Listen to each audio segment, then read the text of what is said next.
प्रणव भाऊ, प्रचार आज शेवटचा दिवस आहे आणि ही विजय रॅली आहे का? हो, ही विजयी रॅली ना. आता जनतेचा कौल तर तसा दिसतोय. आता बघू काय होतंय ते. काय वाटतंय 16 तारखेला गुलाल आपलाच होणार का? प्रयत्न तर आम्ही 100% केलेत. आता बघू काय होतंय. जनतेच्या मनात जे असेल ते होईल 100%. प्रशांत मते, ही विजय रॅली आहे का?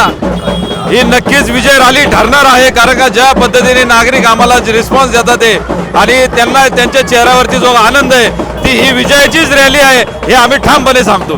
ताई नमस्ते. ताई, आता हा जो जनसामे तुमच्या मागं आहे, काय वाटतं या रॅलीमध्ये तुम्हाला? आज प्रचाराचा शेवटचा दिवस आहे, 1 तास उरलेला आहे, काय सांगाल ताई? 100% विजय आपलाच. या 16 तारखेला गुलाल आपलाच. ताई तुम्ही काय सांगाल? आपलाच गुलाल उधळणार 16 तारखेला. अजून काय सांगणार? आता 1 विजय- तास उरलेला आहे, विजय जनतेला काय नेत्याचा नाही. सांगणार? जनतेला सांगणार तुमची साथ हवी आहे आम्हाला. तर उद्या सगळ्यांनी लवकर येऊन मतदान करा. परवा 15 विजय नेत्यांचा नाही, कार्यकर्त्यांचा आहे. धन्यवाद.